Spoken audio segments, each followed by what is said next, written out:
കൂത്താട്ടുകുളം നഗരസഭയിൽ പ്രതിപക്ഷ ബഹളം. പ്രതിപക്ഷം അടിയന്തര പ്രമേയത്തിന് നോട്ടീസ് നൽകി. ചെയർപേഴ്സൺ അടിയന്തര പ്രമേയത്തിന് അനുമതി നിഷേധിച്ചു.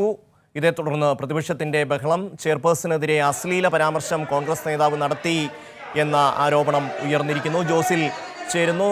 ജോസിൽ, എങ്ങനെയാണ് കൗൺസിൽ യോഗം പുരോഗമിക്കുന്നത്?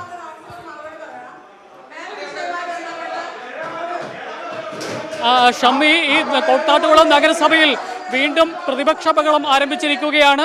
ഇത്തരത്തിൽ അടിയന്തര പ്രമേയത്തിന് അനുമതി ചെയർപേഴ്സൺ നിഷേധിച്ചെങ്കിലും ഈ പ്രതിപക്ഷ അംഗങ്ങൾക്ക് സംസാരിക്കാൻ അവസരം നൽകിയിരുന്നു.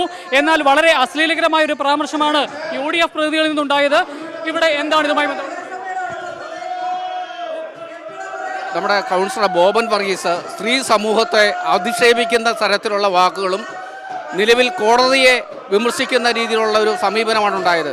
കോടതിയിൽ ചെയർപേഴ്സൺ കൊടുത്ത രഹസ്യമൊഴി ഇവിടെ വായിക്കുകയും അതുപോലെയാണ് എന്ന് സമർത്ഥിക്കുകയും ചെയ്തു. ഇതിനോടുള്ള പ്രതിഷേധം ഈ കമ്മിറ്റിയും LDFും രേഖപ്പെടുത്തുകയാണ്. ഈ LDFിൻ്റെ, അതായത് ഭരണപക്ഷ അംഗങ്ങൾ അവരുടെ സീറ്റിൽ തന്നെ തുടരുകയാണ്.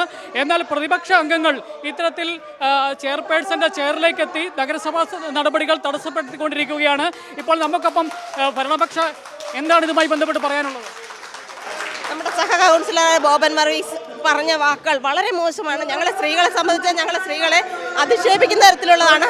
അതൊരു ചെയർപേഴ്സന്റെ മുന്നിലായിട്ട് ഏറ്റവും മോശമായ ഹീനമായ ഭാഷയിലാണ് സംസാരിച്ചത്. അതിൽ സ്ത്രീ എന്ന നിലയിലും ഒരു സഹ കൗൺസിലർ എന്ന നിലയിലും എൻ്റെ പ്രതിഷേധം അറിയിക്കുന്നു.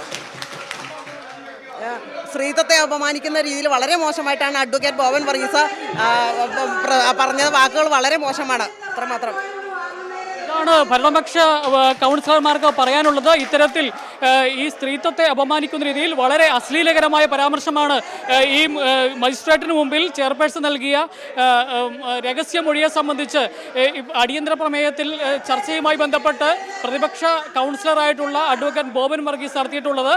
അതിനെ തുടർന്ന് എന്നാൽ അതിനെ സംബന്ധിച്ച് നിയമപരമായ നടപടികളിലേക്കും പരാതികളിലേക്കും ചെയർപേഴ്സൺ പോകും എന്നറിയിച്ചതിനെ തുടർന്നാണ് ഇപ്പോൾ ഈ നഗരസഭയിൽ പ്രതിപക്ഷ അംഗങ്ങൾ ചെയർപേഴ്സന്റെ ചെയറിന് മുമ്പിലേക്ക് എത്തി ഇത്തരത്തിൽ മുദ്രാവാക്യം വിളിക്കുകയും ബഹളമുണ്ടാക്കിക്കൊണ്ടിരിക്കുകയും ചെയ്യുന്നത്. ഷമ്മി, ജോസില്, LDFിന്റെ CPIMന്റെ ഒരു അംഗത്തെ കാലുമാറ്റി കൊണ്ടുവന്ന് ഭരണം പിടിക്കാമെന്ന പ്രതീക്ഷയിലാണ് അവിടുത്തെ കോൺഗ്രസ്. അതിനുവേണ്ടി ഏത് നിലയിലേക്കും പോകും എന്നുള്ളതാണ്. സ്ത്രീകളെ അടക്കം അപമാനിക്കുന്ന തരത്തിലാണ് കോൺഗ്രസിൻ്റെ കൗൺസിലർമാർ യോഗത്തിൽ സംസാരിക്കുന്നത്. അതുമാത്രവുമല്ല, അവരൊരു നോട്ടീസ് നൽകുന്നത് ചട്ടപ്രകാരമല്ല, നിയമപ്രകാരം ചെയ്യേണ്ടുന്ന ഒരു കാര്യം ചെയ്യുന്നില്ല.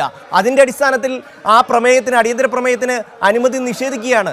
പിന്നീട് അവർ ചട്ടപ്രകാരമല്ല കാര്യങ്ങൾ ചെയ്തതെന്ന് ബോധ്യപ്പെട്ടിട്ടും ഇത്തരത്തിൽ പ്രതിഷേധവുമായി ഇറങ്ങുന്നതിൻ്റെ അടിസ്ഥാനം എന്താണ്? എന്തും തങ്ങൾക്ക് ചെയ്യാം എന്നൊരു ധാർഷ്ട്യമാണോ ഈ കൂത്താട്ടുകുളത്തെ UDFിൻ്റെ അംഗങ്ങൾക്ക് ഉള്ളത്?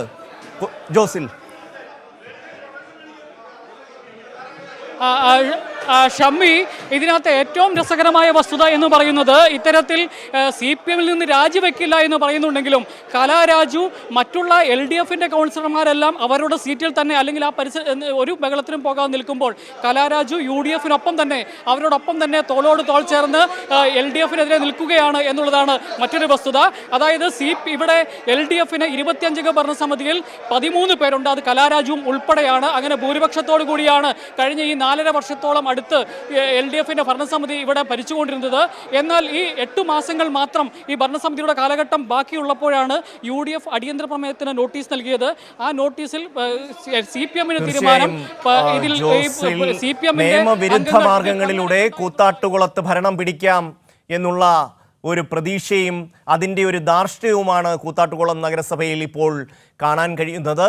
അടിയന്തര പ്രമേയത്തിന് ചെയർപേഴ്സൺ അനുമതി നിഷേധിച്ചു. ചട്ടപ്രകാരമല്ല പ്രമേയം അവതരിപ്പിച്ചത് എന്ന് ചെയർപേഴ്സൺ പറയുന്നു. ചെയർപേഴ്സണെതിരെ അശ്ലീല പരാമർശവും നടത്തിയിരിക്കുകയാണ് കോൺഗ്രസ് അംഗം അഡ്വക്കേറ്റ് ബോബൻ. ജോസിലാണ് വിവരങ്ങൾ നൽകിയത്.